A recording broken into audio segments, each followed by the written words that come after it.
ఇల్లు ఇల్లాలు పిల్లలు సీరియల్ టుడే ఎపిసోడ్.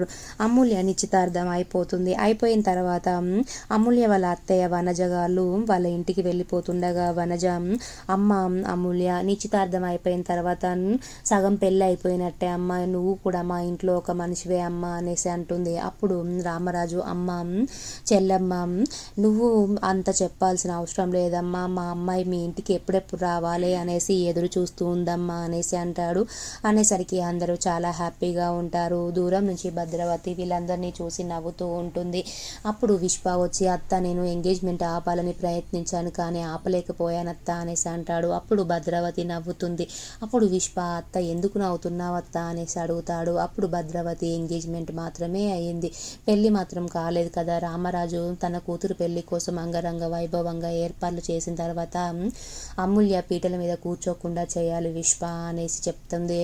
అనేసి విశ్వకి తను ప్లాన్ చెప్తుంది. అప్పుడు విశ్వ, సరే అత్త, అమూల్యకి నేను చెప్తానత్త, పెళ్లి పీటల మీద కూర్చోకుండా చేస్తానత్త అనేసి భద్రవతికి మాటిస్తాడు. అప్పుడు భద్రవతి, అరే రామరాజు, ఇక నీ పరువు తీస్తానరా నేను, నువ్వు అంగరంగ వైభవంగా నీ పెళ్లి కూతురు పెళ్లి చేయాలనుకుంటున్నావు కదా, ఆ పెళ్ళిని నేను క్యాన్సల్ అయ్యేటట్టు చేస్తాను, ఊరందరి ముందు నీ పరువు పోయేలా చేస్తానరా అనేసి తన మనసులో అనుకుంటుంది.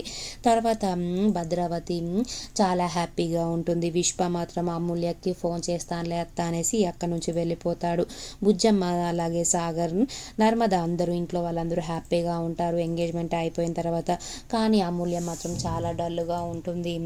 అప్పుడు సాగర్కి వాళ్ళ సార్ ఫోన్ చేసి 25 లక్షలు ఇస్తే నీకు గవర్నమెంట్ జాబ్ ఇస్తాననేసి చెప్తాడు. అప్పుడు సాగర్ సరే అనేసి చెప్తాడు.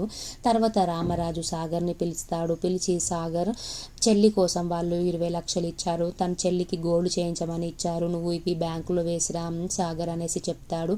అలాగే రామరాజు, ఇది మనకు పరువుకు సంబంధించిన విషయం, వాళ్ళు 20 లక్షలు మనకి ఇచ్చారు కదా, నువ్వు జాగ్రత్తగా వెళ్ళి బ్యాంకులో వేసి నాకు రసీదు కూడా ఇవ్వాలి అనేసి చెప్తాడు.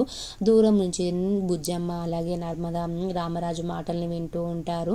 అప్పుడు రామరాజు, చాలా జాగ్రత్తగా వేసిరా నాన్న బ్యాంకులో అనేసి చెప్తాడు. అలాగే రామరాజు, ఇది మనకు పరువుకు సంబంధించిన విషయం, చెల్లికి సంబంధించిన విషయం, నువ్వు చాలా జాగ్రత్తగా వేసిరా సాగర్ అనేసి చెప్తాడు. అప్పుడు రామరాజు అప్పుడు సాగర్ సరే నాన్న అనేసి ఆ డబ్బు తీసుకొని వెళ్ళిపోతాడు. తర్వాత కామాక్షి తన సూట్ కేసులో అన్ని వెండి వస్తువులు అన్నీ పెట్టుకుంటుంది. అప్పుడు తిరుపతి చూసి, ఆ వస్తువులన్నీ మా బావ ఇంట్లోనే తీసుకెళ్తావా మా బావకు తెలియకుండా అనేసి ఆ బ్యాగ్లోని అన్నీ తీసి దాచిపెడతాడు. అప్పుడు ఆ సూట్ కేసులో తిరుపతి అన్నీ తీసి దాచిపెట్టిన సంగతి కామాక్షి తెలియక ఆ బ్యాగ్ దగ్గరికి వచ్చి, కామాక్షి నా వెండి వస్తువులు అన్నీ అనేసి ఏడుస్తూ ఉంటుంది. తిరుపతి వచ్చి, ఈ సూట్ కేసులోవి నేనే తీశాను అనేసి చెప్తాడు. అప్పుడు కామాక్షి చాలా డల్గా ఉంటుంది.